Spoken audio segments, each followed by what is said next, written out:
ভাই চুলটা কাটি আজকে আমাকে পুরো একদম হিরো হিরো লাগছে না? বালের মতন লাগছে।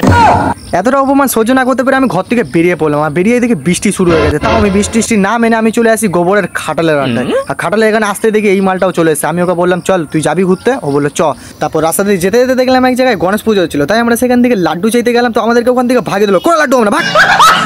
তো গাইস লাড্ডু তো পেলাম না, তারপর রাস্তা দিয়ে আমরা কি পেলাম দেখো। একটা তুই নিন, একটা আমি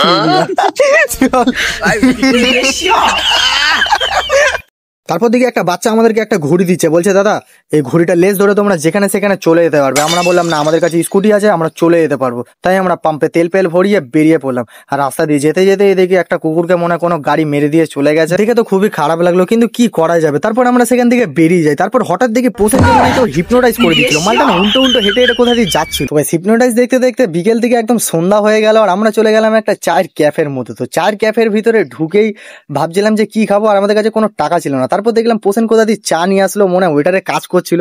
তো কি আমার শুধু চা খাওয়ার কাজ, চাটা খেয়ে নিলাম। তারপর দেখি মালটা আবার কোথা দিয়ে পকোড়াও নিয়ে চলে আসলো। তো আমার জানার দরকার নেই কোথা দিয়ে আসছে, শুধু আমি খেয়ে গেলাম পক করে। তো আমি পকোড়াটা ফ্রিতে পেয়েছিলাম বলে স্যালাড সস সব এমনি একদম খেয়ে নিচ্ছিলাম। মালটা পেমেন্ট কিভাবে করেছে কিন্তু সেটা আর জানা গেল না। তাই কি আমি জানার দরকারও নেই। খাওয়া দাওয়া করে আমরা সেখান থেকে বেরিয়ে পড়লাম। তো গাইস ভিডিওটা আজকে এই পর্যন্ত। ভিডিওটা যদি ভালো লাগে তাহলে একটা লাইক করো। তো চলো দেখা হচ্ছে আবার পরের ভিডিওতে।